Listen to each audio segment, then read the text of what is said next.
Xin chào cả nhà, rất vui khi được gặp lại mọi người trong video ngày hôm nay với chủ đề luyện chữ đẹp cấp tốc cho mọi đối tượng trên tất cả các loại viết, đó là viết chì nè, viết nguyên tử, viết kim và viết mực, kể cả viết tiếng Anh và luyện viết trên bảng bằng phấn trong vòng 20 phút.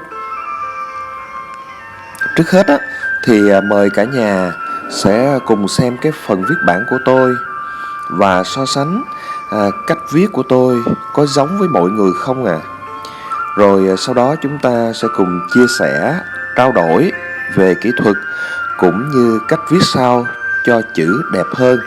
Bây giờ xin mời mọi người sẽ cùng xem cái phần viết bảng của tôi và đưa ra sự so sánh nha. Xin mời mọi người.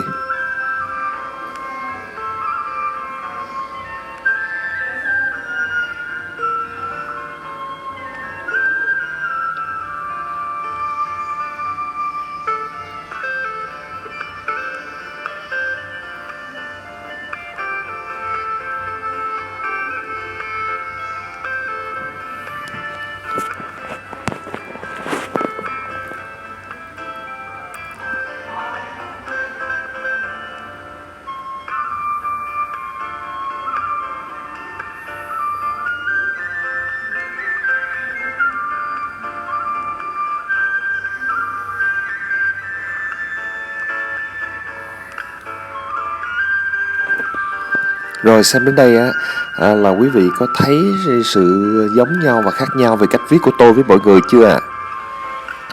Mời tất cả mọi người chúng ta quan sát tiếp ha.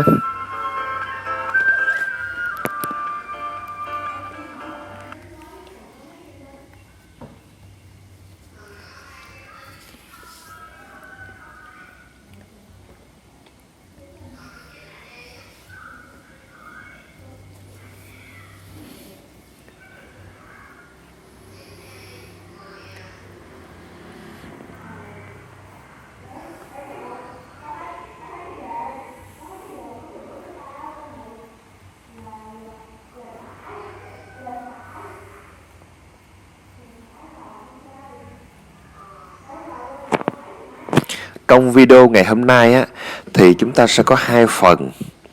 Tất cả các loại viết đều được chia làm hai phần. Phần đầu là phần viết tiếng Việt.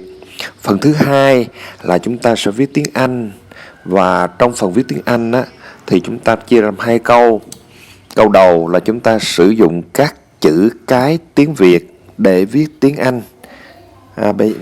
Đây là sử dụng chữ cái tiếng Việt để viết tiếng Anh nhé.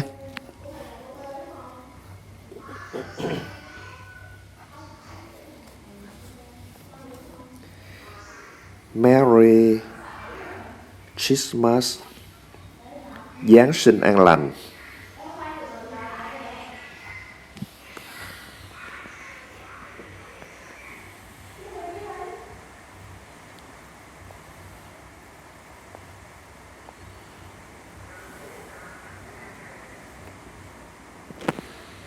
Và cái câu thứ hai để viết tiếng Anh là chúng ta sử dụng các chữ in. Chữ in là chữ gì ạ? Chữ in là những chữ để in trên mặt báo nè, in trên các văn bản, cũng như in trong sách để chúng ta viết tiếng Anh. Thì tất cả người nước ngoài đều sử dụng các chữ in này để viết tiếng Anh, chứ người ta không bao giờ người ta sử dụng cái chữ cái tiếng Việt để viết tiếng Anh nè.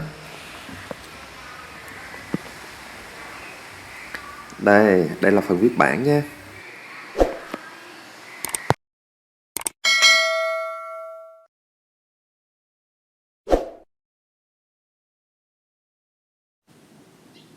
Xin chào cả nhà, rất vui khi được gặp lại mọi người trong video ngày hôm nay với chủ đề luyện chữ đẹp cấp tốc cho mọi đối tượng trên tất cả các loại viết, là viết chì nè, viết mực nè,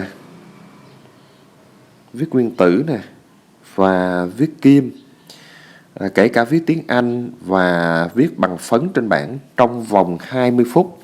Với nội dung này thì chắc hẳn cả nhà mình rất ngạc nhiên, vì từ trước đến giờ thì chỉ nghe luyện chữ đẹp bằng cách viết mực đã được mài ngòi sẵn thôi. Vậy thì đối với tất cả các loại viết như là viết chì nè, nguyên tử, viết kim và viết tiếng Anh thì chúng ta luyện bằng cách nào? Trên thực tế cho thấy á, nếu chỉ đơn thuần chúng ta luyện viết bằng viết mực đã được mài ngòi, có nét thanh nét đậm sẵn, thì khi chúng ta viết trên các loại viết khác và viết trên giấy không có kẻ ô ly thì chữ viết chúng ta sẽ trở lại bình thường, giống như khi chúng ta chưa luyện chữ bằng viết nét thanh nét đậm, đúng không ạ? Đó, thì vậy thì làm sao để viết được chữ đẹp ở mọi nơi, trên mọi loại giấy và trên mọi loại viết? Chúng ta bắt đầu tìm hiểu nha. Nhưng mà theo tôi á, thì chữ viết hiện tại chúng ta cứ giữ nguyên đi. Chúng ta chỉ áp dụng 2 kỹ thuật sau để cải thiện chữ viết mình đẹp hơn. Chứ chưa đề cập là chúng ta phải luyện lại các nét. Vì luyện lại các nét là rất mất thời gian. Bây giờ chúng ta sang kỹ thuật thứ nhất là cách cầm viết. Thì khi cầm viết chúng ta cầm bằng 3 ngón tay, đó là ngón cái, ngón trỏ và ngón giữa. Đây thấy không ạ? Và ngón giữa sẽ làm giá đỡ cho cây viết. Đây. Cách cầm cụ thể như sau: chúng ta giơ ngón cái và ngón trỏ ra nè, chúng ta đặt thân của cây viết vào chỗ lõm của 2 ngón này, và cái đầu của cây viết thì cách đầu của ngón giữa là 1 cm, và thân cây viết sẽ hướng về phía người viết nha. Đó, xem lại một lần nữa nha. Thân cây viết nó sẽ hướng về phía người viết nè. Rồi chúng ta xem lại cách cầm viết trên viết máy cũng giống như vậy thôi, là chúng ta cầm bằng 3 ngón cái, ngón trỏ và ngón giữa sẽ làm giá đỡ cho cây viết nè. Cách cầm cụ thể này, chúng ta giơ ngón cái và ngón trỏ ra, đặt thân cây viết vào chỗ hõm 2 ngón này này. Rồi sau đó chúng ta đặt đầu cây viết thì cách đầu của ngón giữa khoảng 1 cm ha. Và thân của cây viết hướng về phía của người viết. Đây. Có người lại hỏi á, thì cách cầm viết như thế nào mà không được? Chỉ cần viết là được thôi. Thực sự á, là khi cách cầm viết rất là quan trọng nha. Chỉ có khi nào chúng ta cầm viết đúng á, thì chúng ta mới viết nó đẹp, có nét thanh nét đậm, kể cả tất cả các loại viết. Và chúng ta sẽ viết nó sẽ đẹp hơn. Bây giờ chúng ta sẽ qua kỹ thuật thứ hai là cách viết. Thì cách viết là chúng ta đưa nét bút nhẹ nhàng bằng các đầu ngón tay, thấy không ạ? Và để tạo được nét thanh á, thì chúng ta sẽ sử dụng ngón cái đưa lên, và nét đậm thì ngón trỏ chúng ta ấn hơi mạnh xuống, hơi mạnh thôi nha. Đưa lên, đưa xuống để tạo thành nét thanh, nét đậm. Chúng ta xem lại nha. Đây này. Đó, chúng ta nhẹ nhàng bằng 3 cái đầu ngón tay, thanh đậm, thanh đậm, thanh đậm. Đấy. Nhớ ha, ngón cái thì đưa lên là thanh, ngón trỏ ấn xuống là đậm. Và lưu ý là khi chúng ta viết cũng không đè mạnh cây viết, nó sẽ làm hư viết và sốc chữ. Và đặc biệt lưu ý á, là khi viết, các con chữ phải được viết liên tục và nối nét với nhau. Lia bút liên tục, không nhấc bút giữa chừng. Và sau khi viết xong một chữ, chúng ta mới bỏ dấu. Bây giờ chúng ta sẽ cùng nhau thực hành viết trên bảng nha. Viết bằng viết chì nè, viết máy nè, viết nguyên tử, viết kim nè. Đó. Và tôi sử dụng một số cái loại viết rất là bình thường nha. Ví dụ như là viết máy này, mua có 50.000 thôi. Loại thường, rất rẻ. Rồi viết nguyên tử, viết chì 3.000. Viết nguyên tử này là của Thiên Long, cũng loại thường 3.000 nè. Và viết kim thì 7.000. Và viết kim này tôi đã sử dụng được nửa cây rồi, tôi cũng không mua cây viết mới luôn. Thì chúng ta sẽ tiến hành thực hành ở phần sau này trên tất cả các loại viết. Và tôi cũng sẽ hoành lại là hướng dẫn cũng như chia sẻ lại cách viết bảng như thế nào để cho chữ viết của chúng ta đẹp. Chúng ta sẽ cùng nhau đi tiếp phần còn lại ha. Đó là vào phần thực hành trên các loại viết.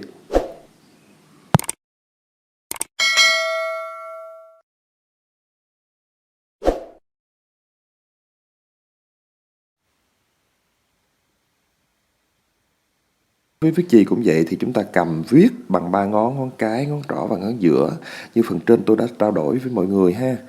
Đây, quý vị xem nè, cái chữ chúng ta được viết liên tục luôn. Sau đó chúng ta mới hết chữ, bỏ dấu sau cùng nha. Quê hương nè. Lưu ý nè, khi mà chúng ta đưa lên là nhẹ đậm, nhẹ đậm, nhẹ đậm, đậm, nhẹ đậm. Đấy, chúng ta cứ liên tục như vậy. Nhớ giùm tôi, khi mà chúng ta đưa nét lên thì chúng ta sử dụng ngón cái đưa nhẹ lên để tạo thành nét thanh. Và khi chúng ta kéo xuống thì dùng ngón trỏ chúng ta ấn hơi mạnh xuống để tạo thành nét đậm. Và lưu ý chúng ta tạo cũng nét đậm cũng hơi vừa thôi, chứ đừng có ấn mạnh quá, nó sẽ gãy người viết đấy nha. Và chữ nó bị sốc viết đấy.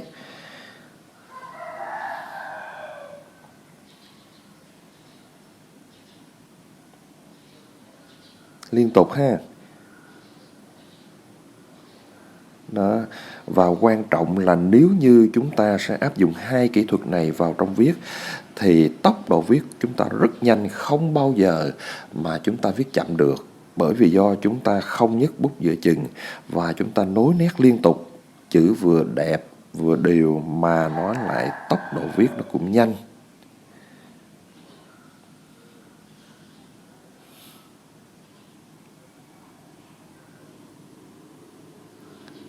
Hương nè. Đấy.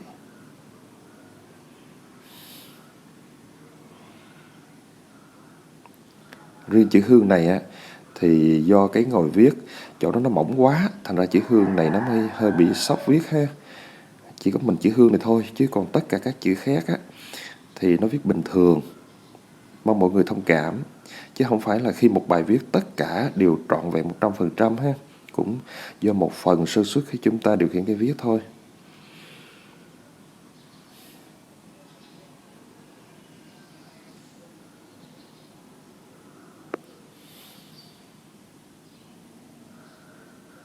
Chữ bướm nè quý vị. Đó, chữ bờ, nói qua ô, nói qua o, m, rồi bỏ dấu sau cùng, thấy không ạ? Viết liên tục như thế đó. Thấy tôi đâu có gò đâu, phải không ạ? Cứ viết tốc độ viết bình thường thôi.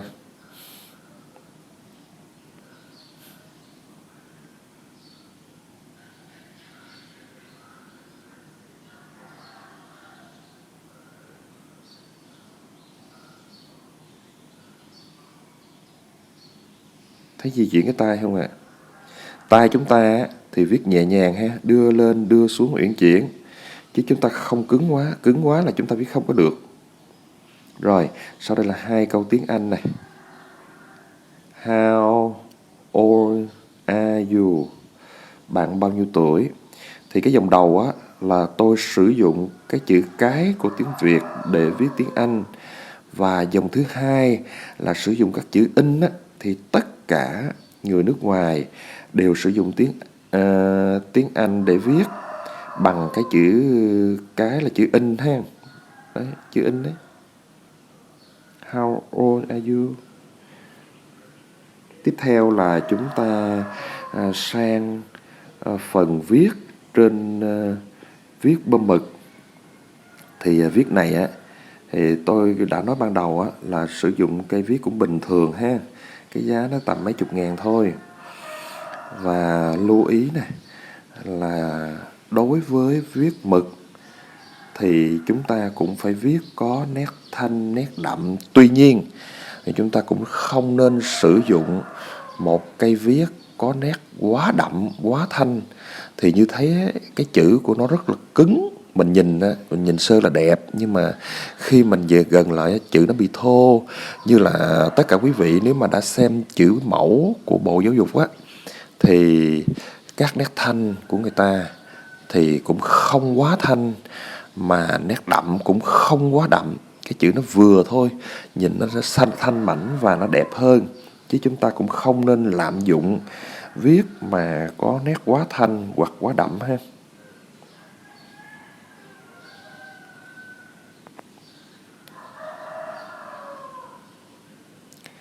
Đồng Đăng có phố Kỳ Lừa, có nàng Tô Thị, có chùa Tam Thanh. Rồi bây giờ chữ chùa này đó, chúng ta liên tục nha. U nè, Rồi rê bút qua luôn, chữ A, chùa, đó thấy không ạ? Tam nè, chữ tơ nè, nói qua A nè, M nè, các nét móc của chữ M đó thấy không ạ? Liên tục qua, chữ Thanh cũng vậy nè, đây, chữ Hờ nè, rê qua chữ A nè, N nè, chữ Hờ nè, không có nhấc bút giữa chừng. Rồi hai dòng tiếng Anh ha. Dòng đầu á là cũng sử dụng bằng chữ cái tiếng Việt để viết tiếng Anh. Và dòng thứ hai là sử dụng các chữ in để chúng ta viết tiếng Anh. Mà người nước ngoài là người ta chỉ sử dụng chữ in để viết tiếng Anh thôi, chứ người ta đâu có sử dụng chữ cái của tiếng Việt mình để viết tiếng Anh đâu à. Nhưng mà chúng ta có thêm là thấy không à?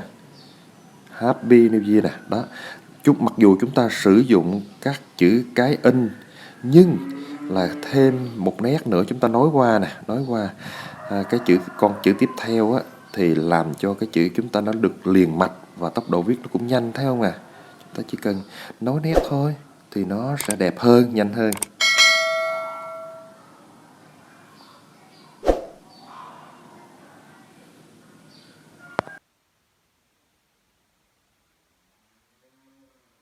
Tôi cũng nhắc lại nha, là chúng ta viết bằng 3 ngón, nhẹ nhàng, uyển chuyển. Và cái thứ hai á, là khi mà nét thanh đưa lên thì chúng ta sử dụng cái ngón cái chúng ta đưa nhẹ lên. Và khi chúng ta đưa xuống để tạo thành nét đậm á, thì sử dụng ngón trỏ để chúng ta ấn hơi mạnh một tí thôi để tạo thành nét đậm, ấn xuống. Và chúng ta viết liên tục nha, không nhấc bút giữa chừng.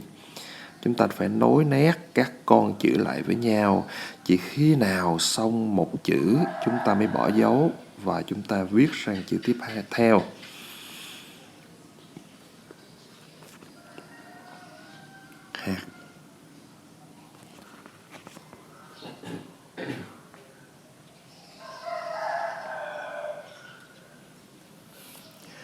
Bài viết đó là Hạt gạo làng ta của nhà thơ Trần Đăng Khoa ha. Chữ Hương nè, hờ nè ha, nói qua u nè, nói qua o nè, nói qua ngờ nè. Đó, liên tục, sau đó chúng ta mới bỏ dấu và dấu ư.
Rồi chúng ta sang hai câu tiếng Anh ha.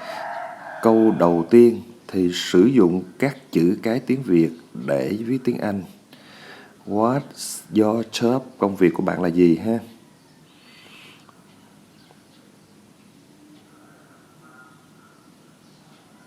Và dòng thứ hai chúng ta sẽ sử dụng các chữ in để viết tiếng Anh.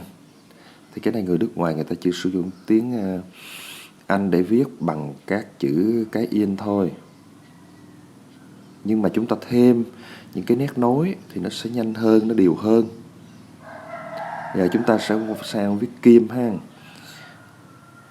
Thì tôi cũng chia sẻ thêm cho quý vị á, thì mặc dù viết nguyên tử và viết kim, khi viết bằng các kỹ thuật trên á, thì chữ viết cũng có thể hiện được nét thanh, nét đậm. Tuy nhiên thì nó không thể nào thanh đậm quá rõ giống như viết mực đã được mài ngồi. Nhưng mà nhìn thì vẫn có thấy được cái nét thanh, nét đậm, và chữ viết chúng ta cũng sẽ đều hơn khi chúng ta sử dụng kỹ thuật cầm viết và cách viết nối nét liên tục và bỏ dấu sau cùng, không nhấc bút giữa chừng. Thị trấn Cần Duộc, huyện Cần Duộc, Long An.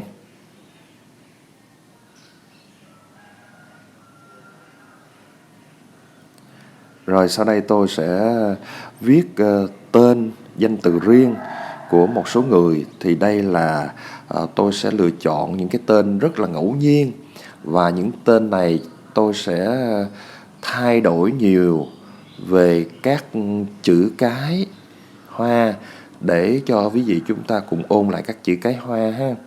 Chứ ví dụ Nguyễn thì Thanh Thảo thì chữ hoa N, tờ.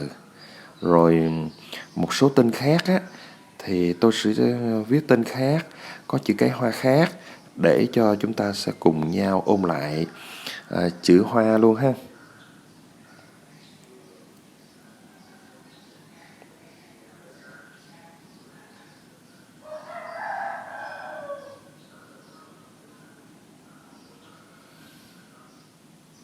Nè, chúng ta sẽ viết liên tục nha. Đó, chữ chờ nói qua A, nói qua U, và cuối cùng bỏ dấu ớ.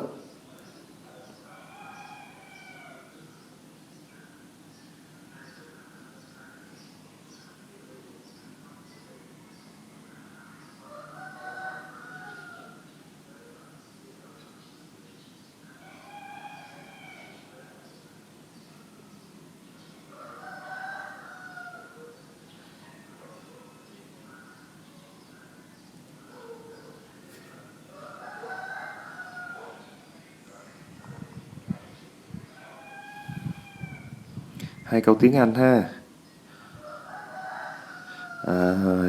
Câu đầu tiên thì cũng sử dụng các chữ cái tiếng Việt để mà chúng ta viết tiếng Anh. Rồi bây giờ cái viết này nó cũng chứng rồi nè.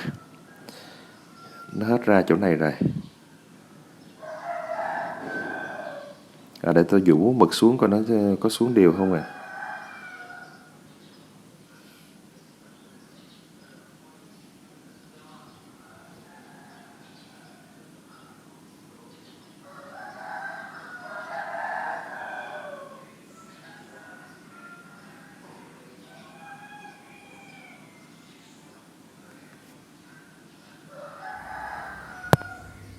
Cái phần viết bảng ha quý vị ha.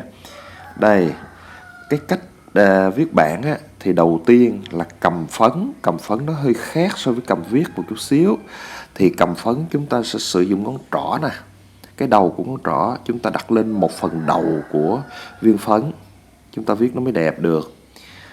Rồi, và khi mà chúng ta viết phấn trên bảng thì chúng ta cũng sử dụng cái kỹ thuật viết giống như chúng ta viết trên giấy, là chúng ta sẽ viết liên tục.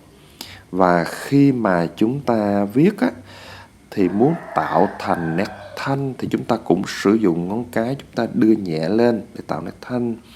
Và khi tạo nét đậm thì chúng ta cũng sử dụng ngón trỏ nè, chúng ta ấn xuống một miếng để cho nó tạo thành nét đậm. Và khi viết á, thì chúng ta cũng nối nét liên tục, không nhấc bút giữa chừng. Và khi xong một chữ chúng ta phải bỏ dấu. Và đặc biệt lưu ý thêm á, là bỏ dấu là chúng ta bỏ dấu nhỏ thôi nha, chứ chúng ta không bỏ dấu quá lớn thì làm cho chữ nó thô, nó không bị đẹp. Và bỏ dấu thì chúng ta bỏ dấu trên đầu của âm chính.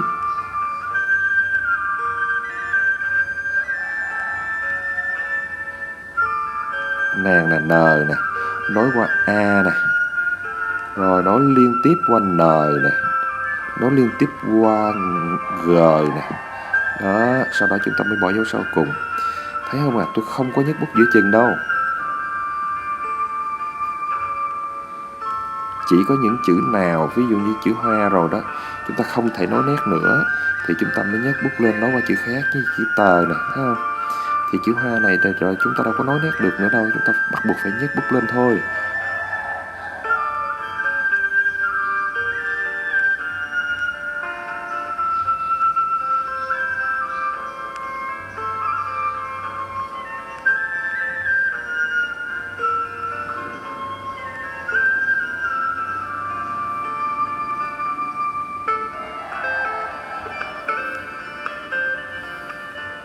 Mọi người ơi, thì nếu như ai đã xem kênh của tôi á, mà chưa đăng ký kênh á, nếu ủng hộ thì vui lòng bấm dùm cái chữ đăng ký trên cái YouTube dùm ha, để chúng ta xem được nhiều video tiếp theo. Và đồng thời á, thì đã gọi chung là cả nhà rồi, thì trong quá trình làm có cái gì sơ suất, cũng như là tất cả mọi người muốn những video tiếp theo của tôi á, nội dung gì thì cứ viết dưới phần bình luận. Ví dụ đề nghị là video tiếp theo là chúng ta sẽ luyện chữ Hoa sáng tạo, hoặc là chúng ta có những cái thắc mắc gì về những video trước để chia sẻ. Nếu có gì thì biết tôi sẽ giải đáp. Đồng thời á, những video tiếp theo, thí dụ là quý vị muốn là tham quan một cái chỗ nào đó ở trên một vùng đất, hoặc là chúng ta muốn xem coi những cái gì mà chúng ta cần thiết, chúng ta sẽ có ý kiến đề xuất là video tiếp theo nên làm đề tài gì ở trong phần bình luận để tôi biết ha. Và nếu như được thì tôi sẽ làm theo yêu cầu của nhiều người. Và một lần nữa thì xin chân thành cảm ơn mọi người đã đồng hành cùng tôi trong thời gian qua. Xin chào và hẹn gặp lại.